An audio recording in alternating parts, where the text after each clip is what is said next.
Boa noite, gente. Pascarelli, boa noite. Aguardando aqui o pessoal entrar, o doutor Silvio, para a gente iniciar a nossa live de hoje, aqui da comissão.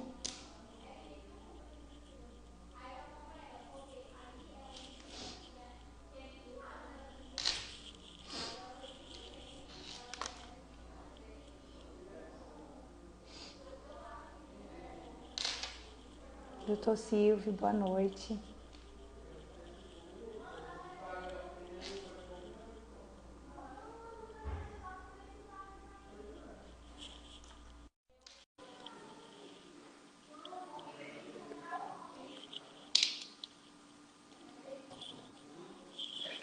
E aí, Tudo bem, Marisa? doutor? Boa Tudo ótimo. noite. Quanto tempo? Pois é, eu, Essa eu, pandemia acabou com a gente. segundo os meus cálculos, era para, nesse período, nós estávamos aí no quarto Exatamente. Congresso de Direito Exato. Médico. Exato. Ainda bem que a tecnologia está nos ajudando a, pelo menos, aproximando assim, mesmo que dessa forma. Sem dúvida, sem dúvida. São os novos tempos, né? Doutor Espero. Anderson, chegou aqui.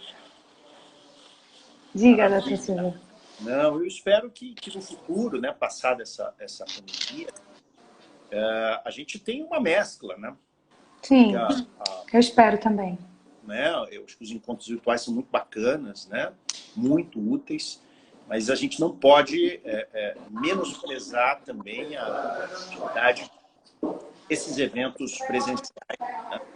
Sim, eu gosto muito, eu gosto muito, eu entendo que aproxima mais a gente, aproxima mais o entendimento de regiões diferentes. A gente faz amizade. Exato, exato, exatamente. Né? Mas, enfim, vamos num passo de cada vez e o nosso primeiro Isso, passo agora é seguir estudando, né, e disseminando aí a conclusão desses nossos estudos para que as pessoas possam concordar, discordar, criticar, né? exato, E com isso a gente possa ajudar a nossa sociedade a evoluir. certo, exatamente. Então eu acho que eu já posso iniciar, né? Claro. Eu vou, para quem está presente, a gente já vai começando e eu vou apresentar o doutor Silvio. Para quem não conhece, porque ele é muito conhecido, deixa eu só arrumar aqui, porque eu vou dar uma lida aqui no seu currículo. Advogado, doutorando e mestre em Direito Administrativo, especialista em Direito Administrativo também, graduado pela Faculdade de Curitiba, autor de vários artigos e capítulos de livros nas áreas de Direito Público e Privado, autor do livro Serviços Públicos da Saúde, Credenciamento, Permissão e Parcerias Público-Privadas, além de ser, enfim, eleito um dos grandes advogados, aí tem vários. Para quem conhece, um grande advogado, muito conhecido, e a gente tem aqui na CDMS o prazer de ter-o como parceiro nos nossos congressos. Trocamos várias ideias e, como ele disse, estaríamos trocando ideias aqui agora, mas né, de forma online, infelizmente. Dr. Silvio foi convidado e propôs o tema de proteção e prevenção da saúde, um papel do Estado, da família das empresas, enfim, de todos, um enfoque na Lei 8.080, que criou o SUS, inclusive. E aí o doutor Silvio mesmo trouxe duas questões, dois questionamentos que eu vou aqui deixar claro, que foi: é possível que o Estado priorize ações de recuperação em detrimento de ações de prevenção à saúde? E qual o limite das liberdades individuais em relação ao direito coletivo da sociedade em preservar a sua saúde? Então, assim, doutor Silvio, eu queria só fazer um iniciozinho dizendo que, no meu entendimento, no meu sentir, a Covid, ela escancarou a fragilidade da saúde no Brasil, tanto no SUS como na saúde suplementar. Assim, estou fazendo um posicionamento meu. Eu entendo que principalmente porque cobrou-se muito do Estado durante a pandemia, e o que eu vi enquanto advogado, por exemplo, enquanto atuante no direito médico, e nós atuamos bastante pela OAB, a saúde suplementar ela ficou meio apagada, no sentido de o que ela doou para esse momento, o que ela deu para a sociedade, para o público dela, para a coletividade que utiliza da saúde suplementar nesse momento. E eu acredito que o que aumentou a incidência de casos graves e de óbito, aumento de óbitos, foi a dificuldade de atendimento básico. A gente viu atendimento aos casos graves. Não, a gente só vai atender caso grave. Claro que a gente sabe que havia o desconhecido, né? Ninguém conhecia a doença. Mas o que se viu foi gente que estava iniciando a doença não era atendido, só via ser atendido quando estava grave. E aí a gente vai falar de atendimento básico, né, de atenção básica. O Brasil demonstrou que não tem condição, não conseguiu dar esse atendimento. O que se tratou foi a saúde já quando estava na pior quadro de evolução da doença. Então, e aí o que a gente viu no começo foi o engajamento da sociedade. No começo da pandemia, o acolhimento da prática de isolamento, do distanciamento, até atitudes solidárias, foi visto muito. Já atualmente, o que se vê é o oposto. As pessoas estão aí, entram nessa sua questão da liberdade do indivíduo. As pessoas estão, neste momento, esquecidas que nós estamos ainda no meio de uma pandemia, num quadro econômico muito difícil, num quadro, enfim. E aí os casos estão aumentando de novo. Pelo menos aqui no Amazonas está aumentando novamente, em alguns estados a gente vê a mesma situação. Então a gente vai agora para o senhor e vai jogar a bola para o senhor nos dizer a respeito de tudo isso. Tá bom? Tá bom, muito bem, vamos lá. Bem, eu queria iniciar agradecendo na sua pessoa, Marisa, a comissão, né, como vocês chamam aí, a CDMS, né? Por quem eu tenho muito carinho, né? Já conheci o trabalho de vocês de antes, mas ano passado, quando estive aí no Congresso de Direito Médico e da Saúde que vocês organizaram, eu pude ver o trabalho abnegado que vocês fazem, né? E o resultado desse trabalho, né? Que é disseminação de conhecimento, produção de conhecimento, né? Eu acho que a nossa sociedade ainda não valoriza com a devida intensidade o conhecimento, o quanto ele é útil para que a gente possa evoluir como seres humanos, coletivamente, né? e como nação. E eu pude ver, no evento que vocês organizaram, o quanto isso faz parte da gênese da comissão, né? Que vocês aí gerem, né? Então, eu me senti assim sempre muito, quase membro da comissão, tá? E alguém que, óbvio, está sempre à disposição de vocês, porque a missão ela é muito nobre, né? Então, eu fico também sempre muito feliz em tentar colaborar com essas missões nobres, né? Dentro da minha possibilidade, dentro daquilo que eu posso ajudar, né? Eu queria...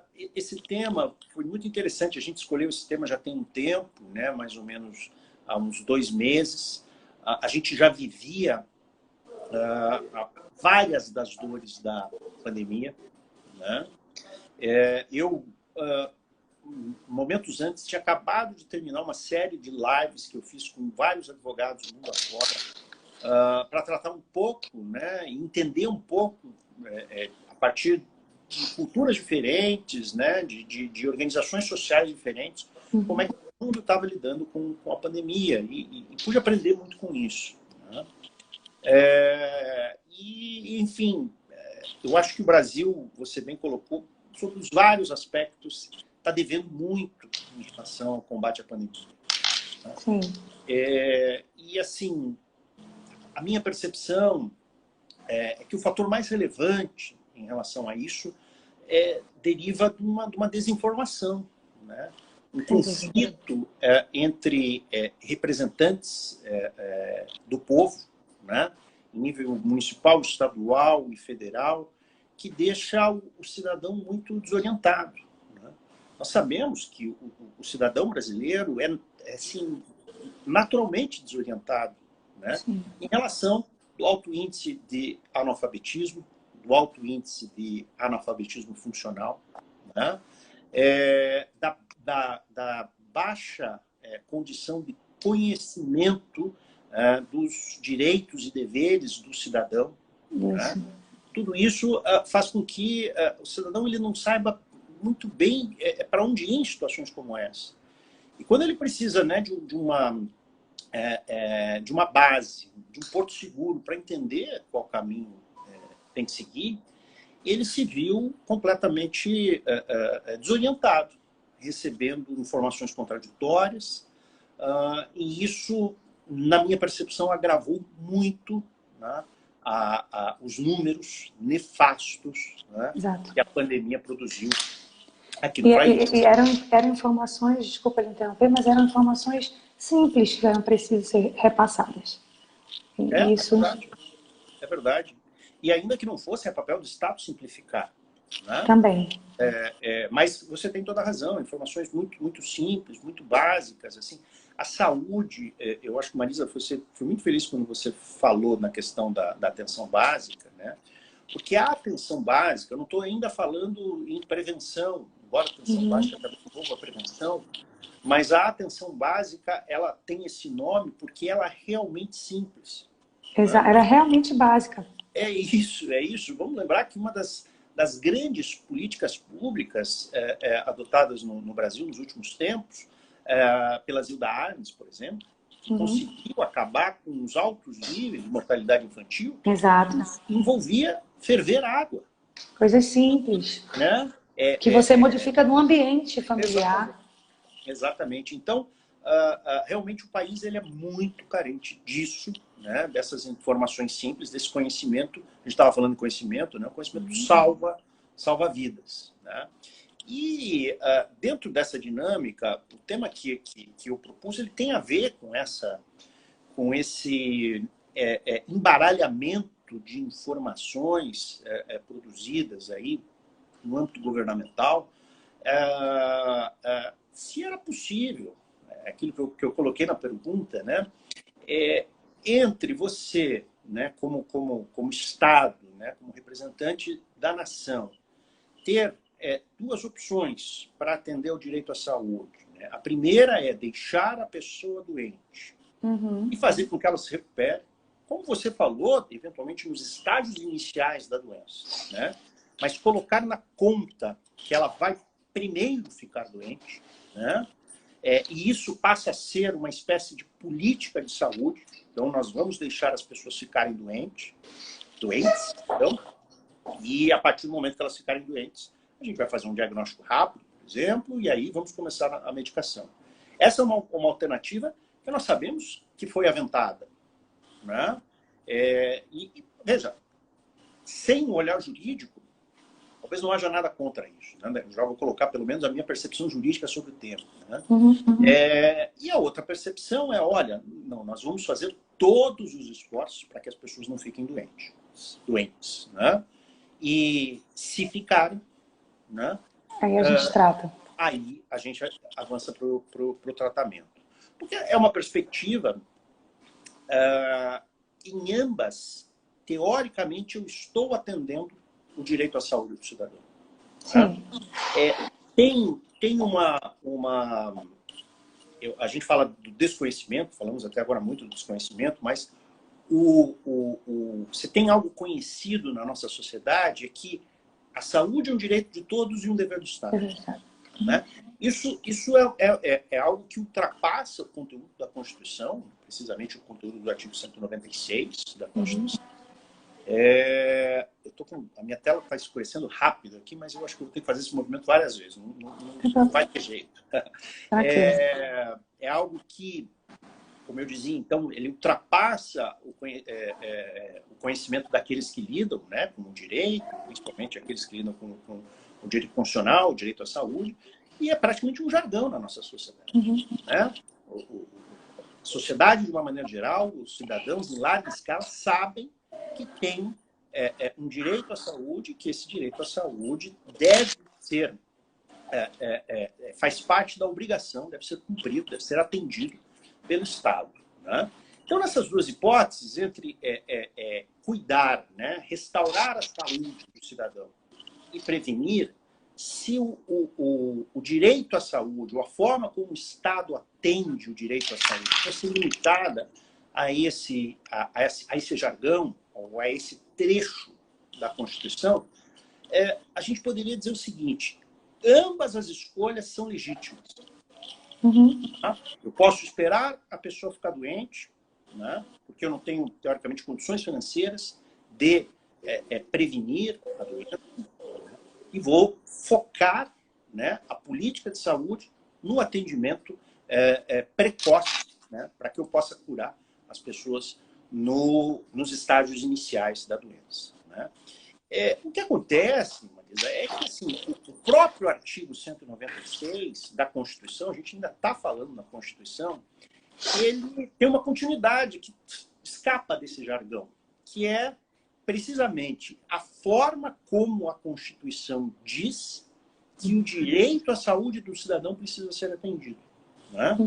E a Constituição fala, né, que este direito à saúde, né, e eu vou fazer quase uma leitura do artigo 196, ele é garantido mediante políticas sociais, né, que visem a redução do risco de doença e de outros agravos. Né?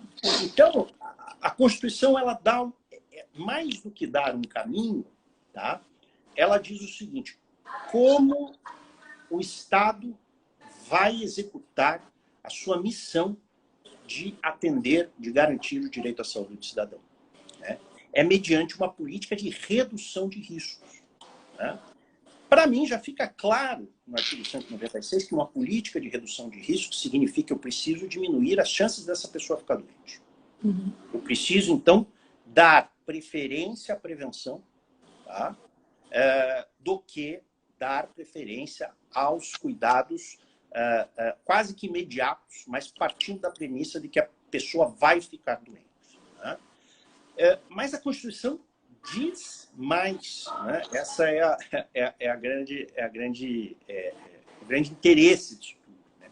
O artigo 198 da Constituição, né, o inciso 2, ele começa a explicar um pouco como vai ser a estruturação das ações e serviços públicos de saúde, né? E ele diz que, dentre as diretrizes, a segunda diretriz é o atendimento integral com prioridade às ações preventivas. Né? Piorou um pouco a situação, né? Exatamente. Fechou uma porta. Né? E aqui eu acho que é um ponto importante que nós precisamos refletir. A gente pode concordar ou discordar dessa imposição constitucional. Né?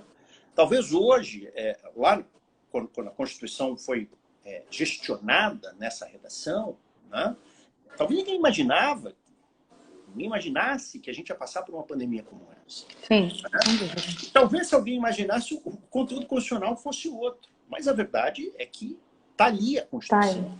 Tá. Né? Dizendo o seguinte: olha, Estado, veja, governante, você não tem a liberdade para garantir o direito à saúde da forma que você quer. Eu estou condicionando, eu estou direcionando a forma como você tem que agir. E qual é essa forma? Você primeiro dá prioridade à prevenção. Né? Você primeiro dá prioridade, depois a gente avança para a lei 8080, né? A lei do SUS, ou como eu costumo chamar, né? A lei orgânica, costumo não, né? A gente costuma chamar, né, a lei orgânica da saúde, porque ela fala ela é mais do que o SUS. Né? Sim. E vai falar em promoção da saúde, mas vamos ficar ainda no âmbito da prevenção. Né? Então, o Constituinte ele deu uma ordem para os nossos governantes. Sejam eles em que níveis estejam, se é no municipal, estadual, distrital, federal. Né? Sejam eles de que partido, de que ideologia, de que pensamento jurídico, econômico, financeiro, social. A ordem constitucional está dada para todos eles, para todos nós. Primeiro, a prevenção. Se a prevenção não der certo, né, você vai cuidar da recuperação. Né? Você vai tentar evitar que essa doença cause danos severos, significativos à pessoa. Mas você tem a obrigação de começar tentando evitar que a população fique doente. Né? E esse, para mim, a própria Constituição, por conta disso, encerra essa discussão que foi colocada no país. Né? Eu me lembro muito que o pano de fundo dessa discussão era mais ou menos o seguinte, né? Olha, nós vamos fazer um isolamento horizontal ou vertical. Né? E o isolamento vertical, ele partia da premissa que foi adotado em alguns países no Brasil, no mundo, não foram muitos, mas alguns países adotaram o isolamento vertical. Uns começaram e depois voltaram atrás, outros mantiveram essa estrutura, né? Mas o isolamento vertical, ele parte da premissa de que se corre o risco, né, da contaminação das pessoas, porque as pessoas que estão expostas a esse risco, as pessoas que estão expostas ao vírus, têm menos chances de desenvolverem quadros graves da doença. Mas a certeza é, elas vão ficar doentes. Ou melhor dizendo, né, às vezes a gente tenta assimilar alguns termos médicos e é um grande erro dos advogados. Não dá para... A pessoa vai ser acometida do vírus. Acometida. Né? Pode ser que ela não desenvolva a doença. Pode ser que ela desenvolva a doença, mas não desenvolva nenhum caso grave. Então, o isolamento vertical partia dessa premissa. Agora, essa premissa, lamentavelmente, para quem pensa de forma contrária, não de forma jurídica contrária, mas para quem discorda, ela não tem o albergue da Constituição. A Constituição deixa claro, você está expondo e não prevenindo. Exatamente, você não pode expor a população à doença. Por isso, o isolamento horizontal, gostemos ou não, ele foi a única medida efetiva, né, para cumprir um mandamento constitucional. Né? Gostemos nós ou não.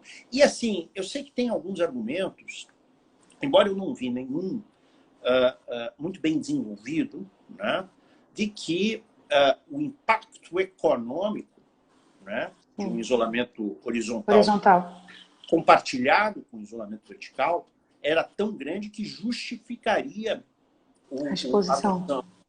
A exposição das pessoas. Né? E eu quero dizer para você que nem esse argumento econômico, ele é suficiente para afastar a norma constitucional. Agora, eu tenho agora me veio uma questão na cabeça. Claro. Mas a gente sabe que o direito à saúde ele é bem amplo.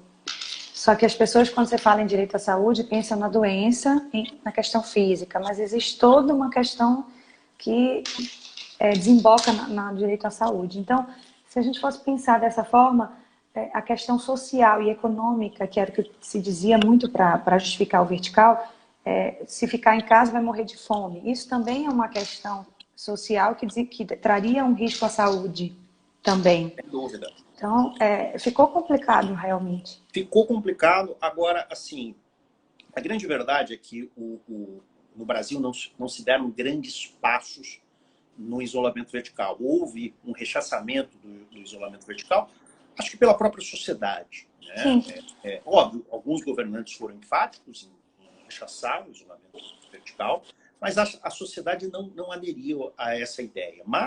O medo também foi bastante generalizado, né? O medo do desconhecido.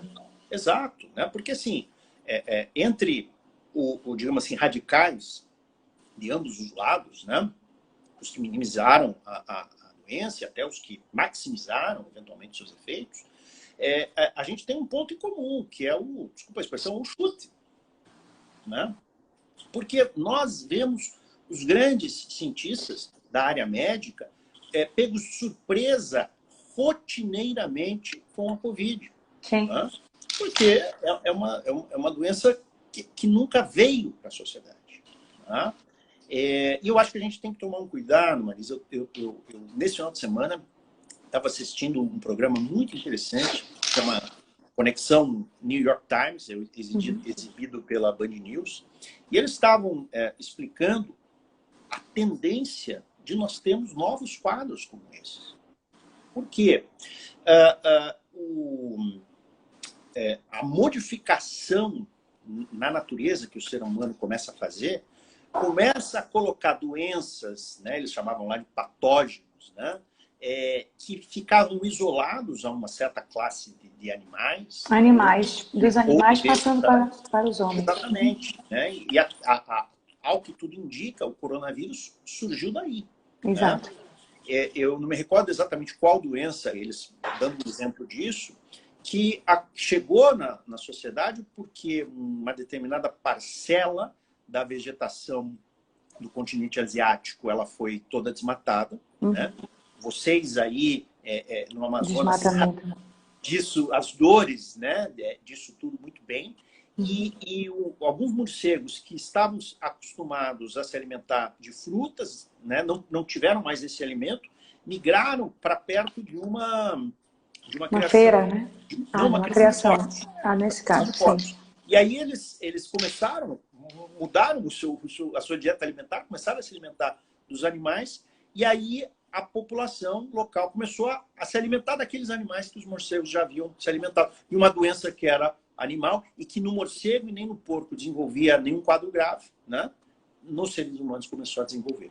E os números, então, de novas doenças, que nas décadas passadas eram de 1 a 3 por ano, passaram na última década a ser de 16.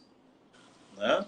Então, o que acontece é que cada vez mais, né, você tocou muito bem nesse ponto, né, por elementos que não têm a ver com atenção direta à saúde, o Estado deixa de promover ações de saúde e começa a pôr a população.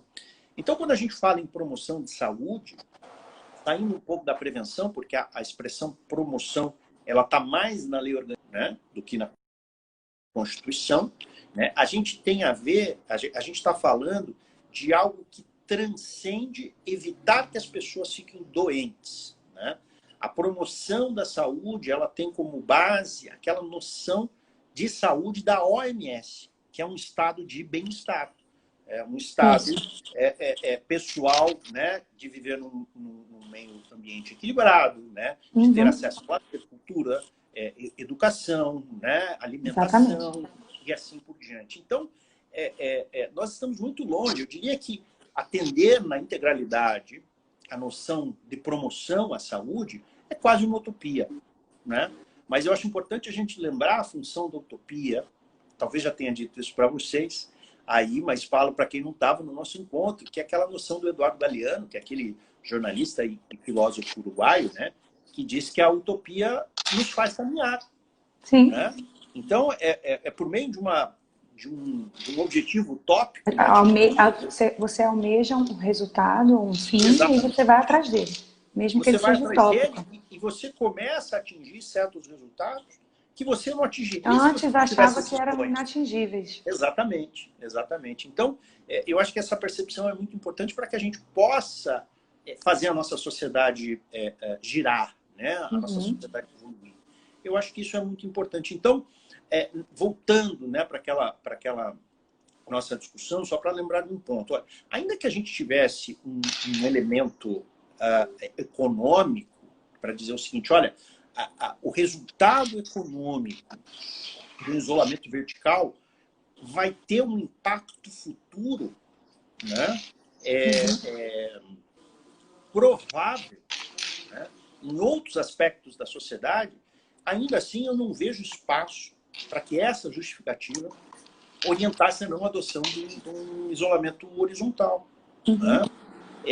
Porque, eu volto a dizer, existem uma série de práticas na administração, né, na atuação do Estado, que elas são antieconômicas.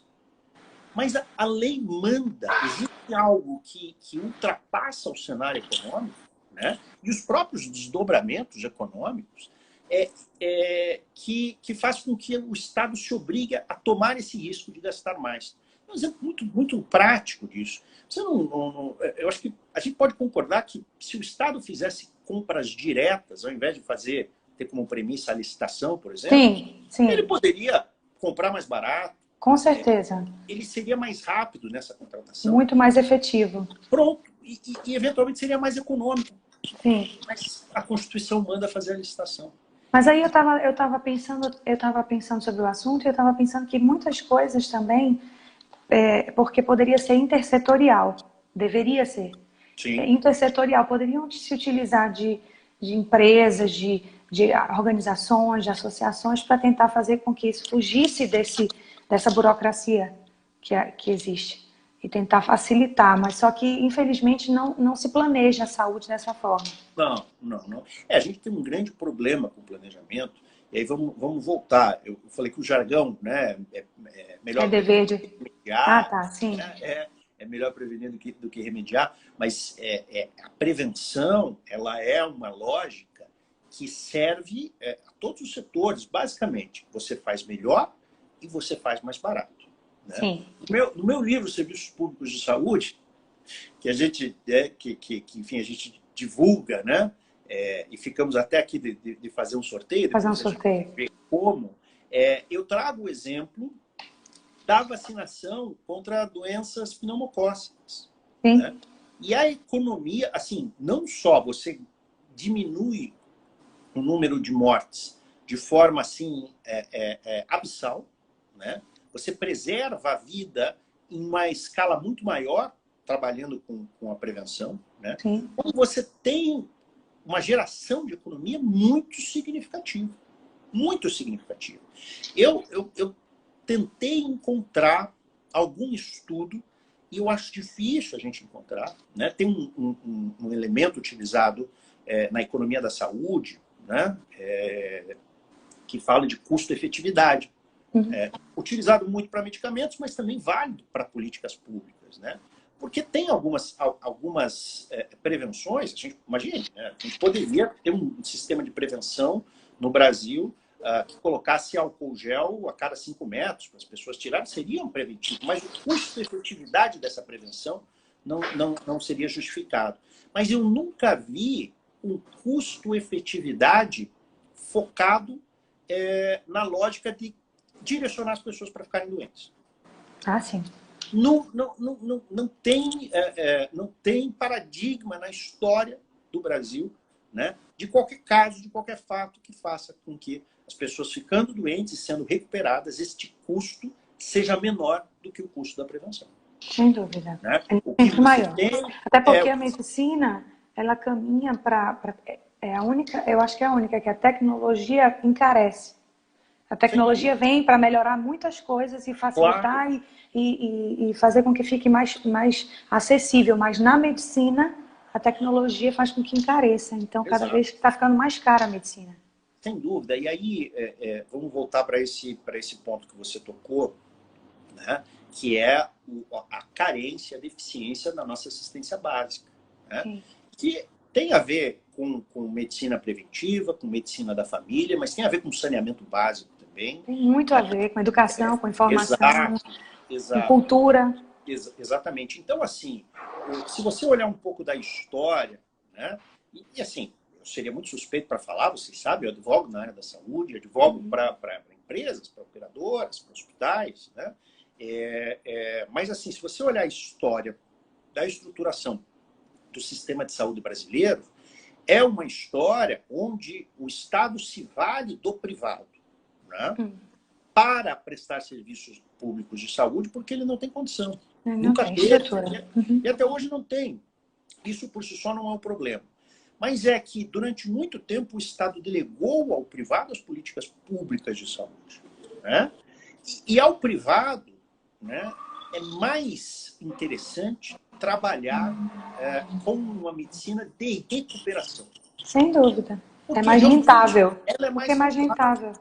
E essa preocupação, ela não pode, a gente não pode depositar na mão do privado. Não estou dizendo que o privado é cruel, ele é do mal, né?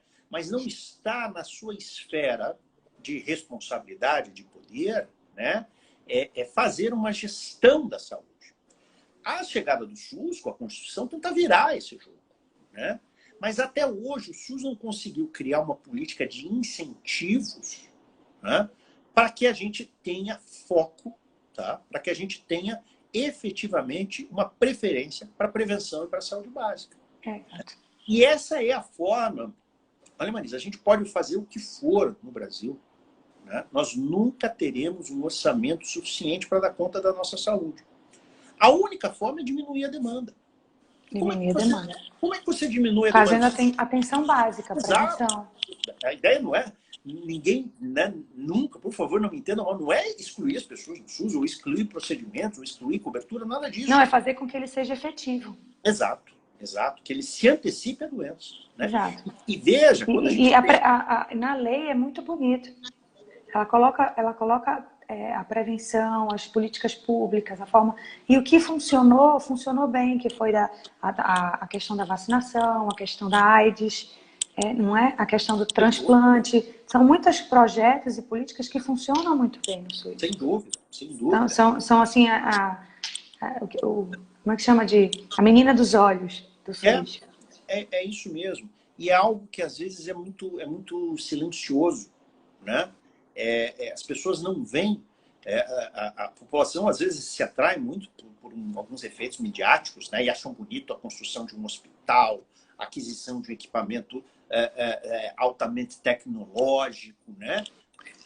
O certo era fechar o hospital. Ninguém adoece mais, vamos fechar, não é? É isso, né? Para que a gente possa, enfim, direcionar esses recursos para aquilo que, infelizmente, é incontrolável, né? Para aquelas doenças que são para as novas. Complexas, né? Exato. Mas, se a gente pudesse se concentrar, na verdade, se esses investimentos, se essa questão financeira se concentrasse nesse tratamento mais específicos, porque as pessoas procuram os hospitais de alta complexidade para tratar dor de garganta. É isso mesmo. Por quê? Porque a atenção básica que deveria acontecer nas UBSs, depois enfim, não tem. Porque você não consegue uma consulta, a desorganização é grande, enfim. É isso. E aí é o que eu sempre digo, né? Você fecha a porta, a pessoa entra pela janela. Né? Exatamente. Então, assim, a partir do momento que a pessoa não consegue uma senha, né? Ela chega 4 horas da manhã no posto de saúde para pegar uma senha para ser atendida às 4 horas da tarde, ela não consegue essa senha, ela vai embora. E aquele cuidado que custaria poucos reais, exato, né? Ele se intensifica, né? A doença lamentavelmente evolui e a pessoa vai parar na porta do hospital. E aí a gente já começa a falar em conta de 10, de 15, de 20 mil. Sim. Por dia. Muito alto, muito alto. Exatamente. Então, assim, é um grande desafio, né? Um grande desafio à saúde. É um desafio, mas não adianta. Assim, nós precisamos começar a fixar metas mais sérias. Né? Doutor, e agora, se a gente para pensar que o Ministério da Saúde teve troca de ministro ao longo dos anos, assim, foram vários, e cada vez que troca um ministro, assim, não é uma questão política, mas cada vez que troca um ministro, troca-se aqueles cargos comissionados, enfim. E aí você para pensar, se uma empresa tivesse a troca de gestores assim, como que ela ficaria em pé? Então é mais ou menos o que acontece com a saúde no Brasil. É isso. Você não tem uma continuidade de projetos, de visão, enfim, de políticas. Cada um que entra modifica tudo e aí emperra o processo. Acho que isso também faz muita diferença. Faz muita diferença, sim. Porque para você colocar um plano desse de pé, você realmente precisa mudar o sistema atual. Né? A Lei do SUS foi um grande passo, porque ela criou vários dos mecanismos para que esse sistema mude. Né? Mas a gente precisa agora de uma política efetiva mais séria para que esse sistema efetivamente mude. A gente está falando realmente de um problema histórico. Né? Da Lei do SUS até hoje, a Lei do SUS, agora dia 16, Marisa, completa 30 anos. Sim. Né? Eu aproveito aqui para fazer um rápido merchan, estou lançando um livro. Eu vi. Junto com a Bárbara. Muito legal. E com Alcini Guerra, que era o ministro da Saúde, à época que a Lei do SUS, ou a Lei Orgânica da Saúde, como nós chamamos, ela foi editada. Né? E assim, quando a gente parou, uma coisa, você conhece a lei, você lê uma vez, mas quando você vai estudar para escrever, né, a gente vê realmente como a Lei do SUS ela estruturou o país para virar essa dinâmica de cabeça para baixo e falar, vamos começar a cuidar de prevenção, vamos investir em tecnologia para que a gente possa ter números mais efetivos de saúde. Né? O que eu ia falar, voltando rapidamente para esse tema da prevenção, é que a própria dignidade humana, né, o princípio chave, né, talvez o principal, né, do nosso ordenamento jurídico, ela é atendida numa escala maior se a pessoa não fica doente. Sim. Do que se ela é curada rápido. Né? Então, assim, eu acho que nisso a gente precisa mexer muito pouco. na nossa legislação. Aliás, eu vou dizer para você, eu não vejo nenhuma alteração muito necessária, Também não. fundamental, né? O que eu vejo é que a gente precisa realmente aplicar a norma. Né? O que a gente vê é a falta do trabalho em conjunto, para que, na verdade, se coloque em prática tudo que está na lei. E eu acho que assim, o governo não tem alternativa. Ele vai ter que seguir se valendo do privado. Eu não acho isso ruim por si só. O que eu entendo é que esses contratos novos, sejam PPPs, sejam contratos com organizações sociais, como o CIPs, né? Eles precisam efetivamente começar a privilegiar a boa performance, e a boa performance significa evitar que as pessoas fiquem doentes, em última análise, curá-las rápido. Né? E essa lógica, você falava das operadoras de plano de saúde, esse é o papel das operadoras de plano de saúde também. Para a sua própria sobrevivência, para que a gente não tenha planos excessivamente caros e cada vez mais caros, menos acessíveis e, portanto, inchando desnecessariamente o sistema público de saúde, né? E também para que ele possa cumprir a sua função. Né? Se você olhar o artigo 3º da lei da ANS, ele fala que a função da regulação da saúde suplementar é colaborar com o sistema de saúde brasileiro. Sem dúvida. Né? Ou seja, a gente precisa equilibrar. Né? E eu que tenho muito respeito, né, por alguns atores da ANS, acho que ela ainda precisa caminhar alguns passos para ter uma regulação que incentive as operadoras de saúde a cuidar da prevenção dos seus beneficiários. Né? E não tem essa política, eu entendo que não tem. Não tem. E às vezes são coisas muito simples, né? Eu gosto muito de citar um exemplo que eu vi, salvo engano, era da Unimed Maranhão, que ela dava um tablet para quem ficasse no peso. Olha que legal. Né? Por quê? Porque, assim, as doenças derivadas, né, do sobrepeso, da obesidade, e o custo... Né, são as mais graves. São as mais... Exato. Para você curar uma pessoa cometida... Ela acaba ficando crônica, né? Ela acaba ficando crônica e ela está sempre utilizando o SUS ou o Serviço de Saúde Suplementar. Ela acaba tendo um custo efetivo e contínuo. Isso é muito ruim. E o que não entra na minha cabeça, eu realmente tenho muita dificuldade em entender a lógica, é que se a pessoa ela custa menos para o plano, né, esse já é um ganho. Agora, o segundo ganho, essa pessoa vai viver mais. Ela vai passar mais tempo pagando a mensalidade dela no idade. Então, assim, eu falo isso porque... É o pensamento, né? A cultura, o pensamento é que tem que mudar. É isso, né? Vamos lembrar que, assim, a gente... existem algumas premissas que não acontecem no Brasil, mas vamos pegar uma referência americana, né? O obeso nos Estados Unidos paga mais caro pelo plano de saúde. Né? Pessoas que não é que têm doença pré-existente, como é a legislação aqui no Brasil, pessoas que têm tendência a determinada doença. Eu acho que isso é meio que uma autorresponsabilidade, não é, não, doutor? É isso. O indivíduo, e aí a gente entra naquela segunda colocação, o indivíduo, ele tem, até porque o Instagram derruba a gente, mas a gente entra naquela segunda questão, o indivíduo ele tem que ser responsável pela saúde dele também e da sociedade. É isso.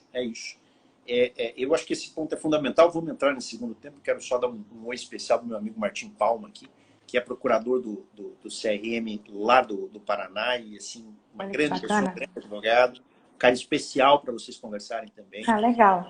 Muito bom. E, assim, isso que você tocou é muito importante. Então, voltando para o dia atual, né? A pessoa, ela se alimenta mal, né? Ela fuma, ela bebe ou usa drogas ilícitas ou ilícitas de forma inconstante e exagerada, né? Não pratica atividade. Não pratica atividade física.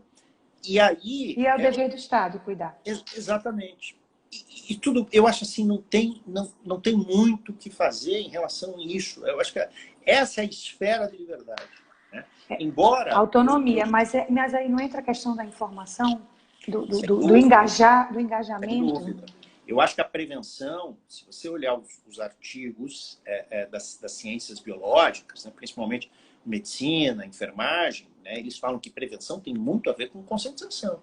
Sim. Né? Tem muito a ver com essa noção da pessoa cuidar de si própria. E é um grande desafio, Marisa. Eu já contei essa história, me lembro, mas ela, para mim, ela é muito paradigmática, que é a história do cinto de segurança. Uhum. E hoje em dia, a história da lei seca, ou seja, você precisa quase que apadrinhar as pessoas, né? Tratá-las como criança. Falar assim, olha, você não está cuidando da sua vida. Então, para você cuidar da sua vida, eu vou te aplicar uma multa de R$1.000, R$2.000. Eu vou tirar a tua licença a tua permissão de dirigir. Por quê? Porque parece que você não cuida da sua vida e eu preciso cuidar. Né? Mas é porque quando você dá muito, para uma criança, por exemplo, ela se acostuma com aquilo. Eu acho que a mesma coisa é o cidadão, é o indivíduo. Quanto mais ele tem, quanto mais ele não está preocupado. Ele vai ter a saúde gratuita, ele vai ter o atendimento. É isso. Então, assim, mas tem algo muito interessante que acontece. Eu uso o exemplo de Portugal, existem outros países na Europa que se valem desse exemplo, que se chamam de taxas moderadoras. Né? A taxa moderadora é um preço que se paga nesses países para você consumir o serviço público. Né? Mas você paga sempre? Não. As pessoas que não têm condição financeira não pagam. Né? Mas você também não paga se você cumpre alguns requisitos. Por exemplo, ir no médico generalista de tanto em tanto tempo e ele que faz o encaminhamento para a medicina. Fazer o seu check-up, né? Exatamente. Então, assim, é um controle econômico também. Aliás, é um círculo virtuoso, porque você gasta menos com a saúde, você dá mais condições de vida para a saúde, para a pessoa, né? E você ajuda essa pessoa a colaborar com a saúde coletiva. A gente está falando de cinto de segurança, né? Que, óbvio, teoricamente, só a vida da pessoa está em risco, né?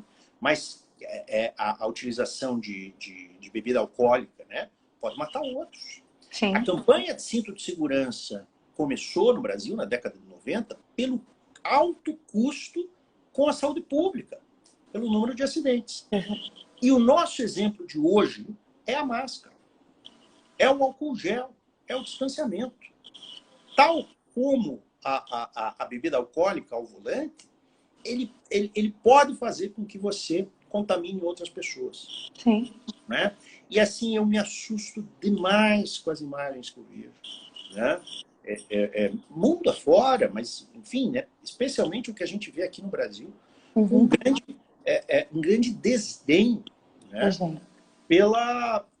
Pelas ações preventivas que nós precisamos contribuir. Preventivas e coletivas. Preventivas individuais, porque individuais, sim. nos protegerá, né, da você se protege os outros. E protege os outros. Então, assim, eu me assusto demais com isso. Parece que as pessoas... E eu me lembro muito, né? Eu, na época do cinto de segurança, eu vou usar a camisa do Vasco da Gama, porque aí o guarda vai achar que eu tô de cinto. Com a bebida eu vou ligar o Waze, porque aí eu vou fugir da blitz. Com a máscara eu vou colocar ela no queixo. Né? Quando o tal do jeitinho brasileiro de fugir das responsabilidades. Exatamente. E o mais, assim, digamos assim, assustadoramente maluco é que esta fuga é em próprio prejuízo. Sim, exato. A pessoa não ganha absolutamente nada com isso. E ela coloca a vida dela em risco, e ela coloca a vida em risco das outras pessoas. Eu vi alguns casos hoje no Brasil de jovens, né, adolescentes e iniciantes aí na fase adulta, que foram para algumas festas, né, foram contaminados pelo vírus, ficaram assintomáticos e transferiram para os pais ou para os avós que vieram a falecer. Isso assim, isso acaba... Acho que foi muito comum. Assim, eu acho que assim, assustador. Eu também acho assustador. Qual é a base jurídica para a gente falar o óbvio, né, Marisa? Porque a gente está falando aqui sobre o óbvio. Né? Se a lei não precisaria dizer o que a gente está falando aqui. né? Que o dever, e aí eu vou ler aqui o parágrafo 2º, que é o título aí da nossa live, né? Do artigo 2 da Lei do SUS, né? Da Lei Orgânica da Saúde, diz que o dever do Estado de atender a saúde das pessoas não exclui, né? O da família, o das pessoas e o da sociedade. Exato. Né? Então, primeiro, ela tem uma espécie de dever com ela própria. Né? Que tudo bem, na autonomia da vontade, teoricamente, ela poderia abrir mão desse direito/dever. Mas a partir do momento que ela, ao fazer essa escolha, coloca a vida do outro em risco, ela está desobedecendo a norma. Acabou. Ela está agindo de forma ilícita. Exato. Embora a gente pudesse falar sobre o mínimo de civilidade, né? O mínimo de respeito à vida do próximo, com essas condutas que acabam não acontecendo. Né? Vamos lembrar também, né, que esse dever, o parágrafo 2º fala, né, ele é da família. Temos aqui os exemplos dos pais, né, e dos avós, né, da empresa. Né? Ou seja, eu tenho regras agora que estão flexibilizando o isolamento, mas eu não posso expor o meu empregado, o meu colaborador, a riscos de vida. Sim. E a grande verdade é que nós não temos o domínio, né, desse risco. A gente não sabe. Duas pessoas perfeitamente saudáveis, uma fica assintomática, a outra morre. Então, nessas situações, a gente realmente tem que partir do cenário mais crítico, do pior cenário. Né?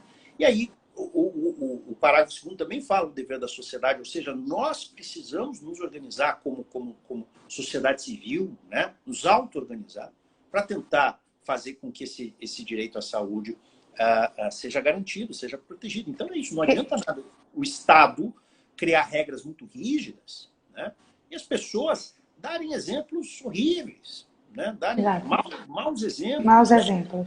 E daqui a pouco nós vamos fazer como na Índia, né? Que não sei se vocês viram esses vídeos, né? Dos policiais da Índia, uma vara batendo nas pessoas que saíam. É porque fica incoerente, fica inconcebível. A gente não consegue compreender o comportamento de certas pessoas diante da situação. Não. É mundial, tá todo mundo vendo o que está acontecendo e as pessoas estão achando que está tudo bem. É isso mesmo. Chega a ser assustador, né? Não, eu fico muito, muito, muito indignado. Tá? De chorar essa expressão. Eu quero só pegar carona para a gente fechar, eu sei que o nosso tempo está terminando, para dizer que toda essa lógica, né, de dever do cidadão em colaborar com a saúde e com o direito à saúde de todos os outros, envolve o tema da vacina. Né? Se engana muito, né, quem acha que a vacina está na amplitude de liberdade individual. Liberdade, exatamente. Tá? Volto a dizer, antes de tudo, as pessoas deveriam se vacinar assim que nós tivermos efetivamente uma com segurança, comprovada, lógico. Né? Pelo mesmo dever de usar a máscara. A máscara. O gel, de fazer o isolamento, assim por diante. Né? Mas, assim, é importante a gente lembrar, a vacinação, ela é uma técnica de contenção de endemias e pandemias. Você é vacinado primeiro para conter uma pandemia, para conter uma endemia, depois para a sua saúde. Então, o direito da coletividade está acima do seu, nesses casos. Está acima. Não há discussão quanto a isso. Óbvio, queira, né, Deus ou qualquer outra divindade que alguém possa acreditar, ou aqueles que não acreditam, pensem, né, na racionalidade de cada cidadão, de que as pessoas tenham a consciência da importância da vacinação. Muito embora, né, depois de longos anos, o Brasil esse ano, pela primeira vez, não bateu as metas de vacinação. Mas era de se esperar também, por conta da situação em si. Quando liberaram a vacinação, tinha que ter isolamento, tinha que ter... Foi um pouco difícil, eu acho. Acho que deveria ser alterada a data, ser refeito o período de vacinação, porque talvez agora...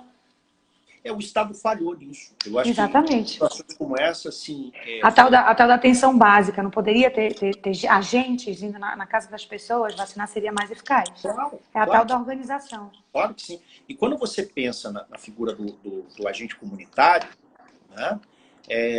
Você tem exatamente essas pessoas que têm a missão de ir na casa dos outros para fazer esses controles de doença. Né? Uhum. E certa altura, a época em que o Mandetta ainda era o ministro, começou a se planejar uma espécie de chamamento obrigatório de profissionais da saúde e até profissionais de educação física para algumas atuações muito pontuais, como, por exemplo, dar uma vacina para alguém. Não estou dizendo especificamente o profissional de educação física, mas exatamente o fisioterapeuta, o enfermeiro, o próprio médico. São coisas muito simples, como a gente estava dizendo, muito básicas, que poderiam ser resolvidas com gestão. São, sem dúvida Porque alguma. a vacina, ela existe, ela já está disponível, já foi comprada, mas ninguém vai lá. Exato. Diante da impossibilidade de ir, o Estado deveria agir. Sem mas dúvida. ele não faz. Não fez porque é isso que eu falo. Você deu a resposta, né? Essa troca constante dos ministros da saúde, essa falta de diálogo institucional e intersetorial, né? A gente vive hoje um país de várias ilhas. Naquilo que importa sermos uma federação, nós estamos falhando categoricamente. Verdade. O que é uma pena. Não é um país diferenciado. O Brasil poderia ser melhor. Pelo amor de Deus. Não é? Poxa, doutor, olha, eu fiquei muito feliz com a nossa conversa. Eu sinto muito que o Instagram interrompa a gente com 1 hora de live. Eu queria dizer às pessoas que a gente estava querendo sortear um livro do Dr. Guide, que eu falei a respeito da... Como é o nome do livro que eu esqueci? Então, isso aí. Eu tenho, hein? Autografado. Maravilhoso. E então, a gente vai fazer o seguinte. Doutor, eu pensei no seguinte. Vou pegar o nome de todo mundo que entrou depois que eu vou salvar a live. Tá bom. E aí eu vou fazer um sorteio naqueles aplicativos que você joga o nome de todo mundo e ele faz um sorteio. Depois a gente vem aqui no Instagram para fazer a divulgação. Tá bom? Perfeito. Aí você me passa, agradeço muito a sua presença. Eu já mando autografado, tá bom? Sim, eu mando o nome da pessoa. Tá bom. Vocês sabem que para mim é um prazer. Eu sou apaixonado pelo tema, né? Eu sou um admirador do trabalho de vocês aí. Obrigada. Né? Eu espero que ele possa repercutir em tantas outras comissões que existem aí em outras seccionais e até em subseções, né? E que, enfim, eu acho que o país está apanhando muito, né? Infelizmente, tudo indica que vai apanhar ainda mais. As dores ainda serão muito maiores. Mas vamos torcer para que essa dor toda nos faça evoluir como sociedade. Né? A gente costuma dizer que nós evoluímos o ser humano, tá? Como nós temos uma evolução de inteligência muito grande, mas a moral está muito baixa ainda. Então a gente precisa evoluir dessa forma. Porque se a gente evoluir de forma moralmente, a gente consegue mudar muita coisa. Sem dúvida, sem dúvida. É isso que eu espero. A gente precisa parar com esse binômio. A nossa sociedade hoje está muito rivalizada. Tem muito ódio na nossa sociedade. É direita, esquerda, certo, errado, boi, mozinho. Verdade. Somos todos um só. É isso. Né? Dói em todos. Né? O pau que bate em Chico, bate em Francisco. Bate em Francisco, é verdade. E a gente não vai escapar enquanto a gente não pensar um pouco que a gente concordando ou discordando daquela pessoa, né? Ela tem direito à saúde, né? Ela tem direito à educação, né? Ela tem direito à sobrevivência. Então, assim, para resumir, né? A pessoa que não quer usar máscara, ou que não quer fazer isolamento, que acha que não vai sofrer em nada com isso, né? Saiba que alguém muito próximo a ela vai sofrer. Pode sofrer muito, né? Tá bom? Doutor, muito obrigada, viu? Boa noite a todos. Obrigada a todos pela presença. Tá bom. Eu agradeço muito, agradeço todo mundo que assistiu, em especial os meus colegas de escritório que passaram aqui, deram um oizinho. E vão ser convidados, né, doutor? Bom, mas eles estão... aquele outro que o senhor falou. O Martim Palma, eu sugiro muito para vocês, é um cara espetacular. Eu já vou anotar o nome. Ele é procurador do Conselho Regional de Medicina do Paraná. Maravilha. Tá? Ouçam o Martim, que é uma figura, um grande amigo. Já fica o amigo. convite. Fica. Ele ouviu e já tenho certeza que já aceitou. Então pronto. Boa noite. Tudo de bom. Tchau, tchau. Tchau.